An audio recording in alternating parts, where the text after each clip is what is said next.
Evangelio de hoy, domingo 28 de abril del año 2024. Primera lectura. Lectura de los Hechos de los Apóstoles, capítulo 9, versículo del 26 al 31. En aquellos días, llegado Pablo a Jerusalén, trataba de juntarse con los discípulos, pero todos le tenían miedo, porque no se fiaban de que fuera realmente discípulo. Entonces Bernabé se lo presentó a los apóstoles. Saulo les contó cómo había visto al Señor en el camino, lo que le había dicho y cómo en Damasco había predicado públicamente el nombre de Jesús. Saulo se quedó con ellos y se movía libremente en Jerusalén, predicando públicamente el nombre del Señor. Hablaba y discutía también con los judíos de lengua griega, que se propusieron suprimirlo. Al enterarse los hermanos, lo bajaron a Cesarea y lo enviaron a Tarso. La iglesia gozaba de paz en toda Judea, Galilea y Samaria. Se iba construyendo y progresaba en la fidelidad al Señor, y se multiplicaba animada por el Espíritu Santo. Palabra de Dios, te alabamos, Señor. Segunda lectura. Salmo 21. El Señor es mi alabanza en la gran asamblea. Cumpliré mis votos delante de sus fieles, los desvalidos comerán hasta saciarse, alabarán al Señor los que lo buscan, viva su corazón por siempre. El Señor es mi alabanza en la gran asamblea. Lo recordarán y volverán al Señor hasta de los confines del orbe. En su presencia se postrarán las familias de los pueblos. Ante Él se postrarán las cenizas de la tumba. Ante Él se inclinarán los que bajan al polvo. El Señor es mi alabanza en la gran asamblea. Me hará vivir para Él. Mi descendencia le servirá. Hablarán del Señor a la generación futura. Contarán su justicia al pueblo que ha de nacer, todo lo que hizo el Señor. El Señor es mi alabanza en la gran asamblea. Segunda lectura. Lectura de la primera carta del apóstol San Juan, capítulo 3, versículo del 18 al 24. Hijos míos, no amemos de palabra y de boca, sino de verdad y con obras.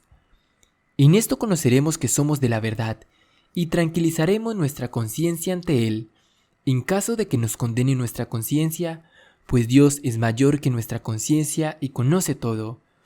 Queridos, si la conciencia no nos condena, tenemos plena confianza ante Dios, y cuando pidamos, lo recibimos de Él, porque guardamos sus mandamientos y hacemos lo que le agrada. Y este es su mandamiento, que creamos en el nombre de su Hijo, Jesucristo, y que nos amemos unos a otros, tal como nos lo mandó. Quien guarda sus mandamientos permanece en Dios, y Dios en él. En esto conocemos que permanece en nosotros por el Espíritu que nos dio. Amén.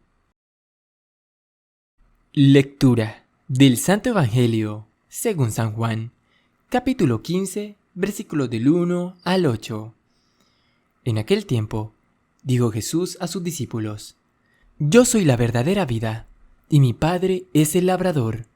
A todo sarmiento que no da fruto en mí lo arranca, y todo el que da fruto lo poda, para que dé más fruto. Vosotros ya estáis limpios por la palabra que os he hablado. Permaneced en mí y yo en vosotros. Como el sarmiento no puede dar fruto por sí, si no permanece en la vid, así tampoco vosotros, si no permaneces en mí. Yo soy la vid, vosotros los sarmientos. El que permanece en mí y yo en él, ese da fruto abundante, porque sin mí no podéis hacer nada. Al que no permanece en mí, lo tiran fuera, como el sarmiento, y se seca. Luego lo recogen y los echan al fuego y arden. Si permanecéis en mí, y mis palabras permanecen en vosotros, pedid lo que deseáis, y se realizará. Con esto recibe gloria mi Padre. Con que deis fruto abundante, así seréis discípulos míos. Palabra del Señor. Gloria a ti, Señor Jesús. Reflexión del Evangelio de hoy. Jesús insiste en el verbo permanecer. Lo repite 7 veces en el pasaje del Evangelio de hoy, antes de dejar este mundo e ir al Padre. Jesús quiere asegurar a sus discípulos que pueden seguir unidos a Él. Dice, permanezcan en mí y yo en ustedes. Este permanecer no es una permanencia pasiva, un adormecerse en el Señor, dejándose mecer por la vida. No es esto. El permanecer en Él, el permanecer que Jesús nos propone es una permanencia activa y también recíproco. ¿Por qué? Porque sin la vid los sarmientos no pueden hacer nada, necesitan la savia para crecer y dar fruto, pero también la vid necesita los sarmientos porque los frutos no brotan del tronco del árbol. Es una necesidad recíproca, es una permanencia recíproca para dar fruto. Nosotros permanecemos en Jesús y Jesús permanece en nosotros. Después de que Jesús subió al Padre, es tarea de los discípulos, es tarea nuestra, seguir anunciando el Evangelio con la palabra y con obras. Y los discípulos, nosotros, discípulos de Jesús, lo hacen dando testimonio de su amor. El fruto que hay que dar es el amor. Unidos a Cristo, recibimos los dones del Espíritu Santo y así podemos hacer el bien al prójimo, hacer el bien a la sociedad, a la iglesia. Por sus frutos se reconoce el árbol.